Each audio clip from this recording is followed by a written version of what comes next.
Bismillahirrahmanirrahim. Assalamu alaikum. Hope you all are fine. Today we are going to discuss some topic from chapter number 4. Chapter name is cells and tissues.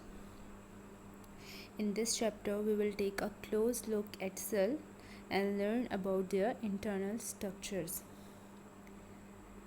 As we all know that all organisms are composed of cells. Some are composed of single cell and some are composed of more than one cell. Like us, human beings are multicellular, that is, they are composed of more than one cell. So, let's discuss about cell. What is cell? Cell is a fundamental, structural and functional unit of living organism and basic unit of life. हम जब भी cell को define करते हैं तो हम ये कहते हैं कि जो सेल है वो एक स्ट्रक्चरल और फंक्शनल यानी स्ट्रक्चर के लिहाज से और फंक्शनल के लिहाज से एक बेसिक यूनिट है ऑर्गेनिज़म का। किसी भी लिविंग ऑर्गेनिज़म, किसी भी लिविंग बॉडी कंपोज्ड ही किस पर होती है? सेल के ऊपर। वो सिंगल भी हो सकता है यानी वो एक सेल भी हो सकता है और वो एक से ज़्यादा सेल भी हो सकते हैं यानी मल्टीपल ऑफ सेल्स भी हो सकते हैं। और जो सेल है, basically cell is capable of independent existence and carry out all the functions which are necessary for a living being. जब हम सेल के बारे में बात करते हैं तो हम कहते हैं कि ये उनकी सेल्स की क्या है? इंडिपेंडेंट एग्जिस्टेंस है। वो एक दूसरे पर डिपेंड नहीं कर रहे होते, वो एक दूसरे पे इन्हिसार नहीं करते कि कोई हमारा काम आके करके देगा। सेल्स के दरमियान डिवीज़न ऑफ लेबर मौजूद होती है। उन्होंने अपने अपने काम को डिवाइड किया हुआ होता है। एक सेल अपना फंक्शन परफॉर्म करता है तो दूसरा सेल अपना फंक्शन परफॉर्म करेगा।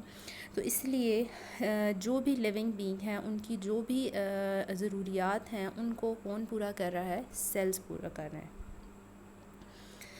और बहुत सारे साइंटिस्ट ने सेल को डिफ़ाइन करने के लिए थ्योरीज पेश की और उनको ओवरऑल सेल थ्योरी के कुछ प्रिंसिपल्स जो है वो बनाए गए और वो 3 प्रिंसिपल ये हैं। Number 1, all organisms are composed of 1 और मोर सेल्स। सबसे पहला जो पोस्टुलेट दिया गया सेल थ्योरी के बारे में वो ये कहा गया कि जितने भी ऑर्गेनिजम्स हैं वो एक या एक से ज़्यादा सेल पे मुश्तमिल है, as we discussed earlier. Second, cells are the smallest living thing, the basic unit of organization of all organisms. Cell जो है वो एक किसी भी लिविंग ऑर्गेनिज़म का बेसिक यूनिट है जहाँ से लाइफ स्टार्ट हो। वो एक सेल भी हो सकता है और वो एक से ज़्यादा भी हो सकते हैं। The third one, cells only arise by the division in previously existing cell. और जो सेल्स हैं वो पहले से मौजूद जो प्री एग्जिस्टिंग सेल्स हैं, नेचुरली जो पहले से मौजूद सेल्स बॉडी में हैं, उन्हीं की डिवीजन से दूसरे न्यू सेल्स अराइज होते हैं। तो ये 3 प्रिंसिपल या पोस्टुलेट दिए गए थे अबाउट द सेल। अब हम सेल्स के कुछ इंटरनल स्ट्रक्चर्स के बारे में पढ़ेंगे, कुछ एक्सटर्नल स्ट्रक्चर्स के बारे में पढ़ेंगे, किस तरह से किसी भी प्लांट सेल या एनिमल सेल के अंदर कौन कौन से स्ट्रक्चर मौजूद हैं, उनकी आउटर कवरिंग कौन कौन सी हैं, उनको भी हम इस चैप्टर में डिस्कस करेंगे। तो कुछ जो स्ट्रक्चर्स ऑफ सेल इस चैप्टर में डिस्कस किए गए हैं। Number 1 is cell wall, Number 2 is cell membrane, number 3 is cytoplasm and number 4 is cytoskeleton. Today हम जो हैं वो सिर्फ सेल वॉल को डिस्कस करेंगे। तो आज हम सेल वॉल को डिस्कस करते हैं और देखते हैं कि सेल वॉल क्या होती है, what is cell wall and where it is present. So let's go. Cell wall. Cell wall is present in plant cell. सबसे पहले आपको पता होना चाहिए कि ये जो स्ट्रक्चर हम पढ़ने जा रहे हैं किसी सेल का, वो प्रेजेंट किस में है? आइदर वो प्लांट सेल में प्रेजेंट है या वो एनिमल सेल में प्रेजेंट है। तो cell wall is present in plant cell. Now we define cell wall. Cell wall is a non-living and the strong component of cell located outside the plasma membrane. जब हम cell wall को define करते हैं तो हम कहते हैं कि ये एक नॉन लिविंग कंपोनेंट है और स्ट्रॉन्ग कंपोनेंट है किसी भी प्लांट सेल का, जो सबसे outer most layer plant cell की बना रहा है वो स्ट्रक्चर कौन सा है? सेल वॉल है। उसके बाद क्या मौजूद है? Plasma membrane. तो प्लाज्मा मेम्ब्रेन से भी जो आउटसाइड पे मौजूद है वो क्या है? सेल वॉल है। Now we discuss about the function of cell wall. It provide shape, strength, protection and support to the inner living matter of cell. हम कहते हैं कि किसी भी प्लांट सेल की शेप को मेंटेन करने के लिए, उसको स्ट्रेंथ देने के लिए और उसको प्रोटेक्ट करने के लिए जो स्ट्रक्चर बनाया गया, अल्लाह ताला ने जो बनाया, वो कौन सा है? सेल वॉल है। और इसके अलावा जितने भी उस प्लांट सेल के इनर लिविंग मैटर है, जितनी भी चीज़ें सेल के अंदर मौजूद हैं साइटोप्लाज्म के अंदर, उनको भी प्रोटेक्ट करने वाला जो स्ट्रक्चर है वो कौन सा है? सेल वॉल है। और हम इनर लिविंग मैटर भी वर्ड यूज़ कर सकते हैं, और हम प्रोटोप्लाज्म, यानी प्रोटोप्लाज्म बेसिकली हम किसे कहते हैं? जो सेल के अंदर जो चीज़ें इंटरनली मौजूद होती हैं उनको हम प्रोटोप्लाज्म का नाम देते हैं। क्लियर? अब हम देखते हैं कि सेल वॉल किस चीज़ से मिलके बनी हुई है, उसकी कंपोजिशन क्या है। What are the chemical present in the composition of cell wall. Here is a picture of cell wall.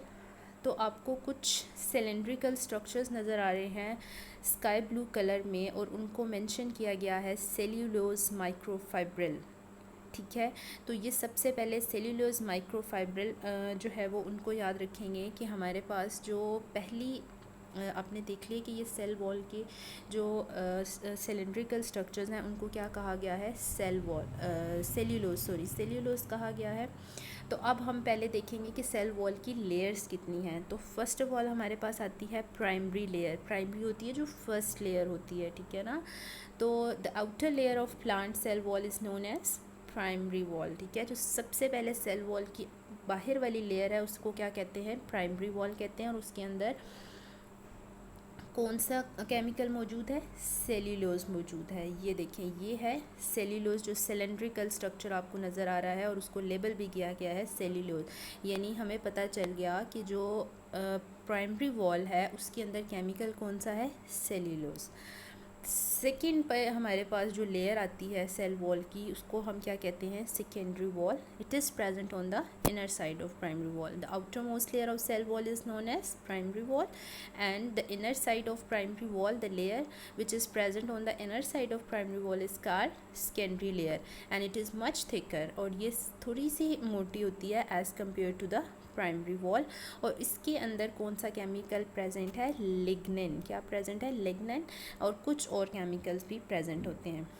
तो हमने देखा कि दो तरह की लेयर्स हैं सेल वॉल की। Number 1 primary wall and number 2 is secondary wall. Primary wall में कौन सा केमिकल है? सेल्यूलोज। और सेकेंडरी वॉल में लिग्निन।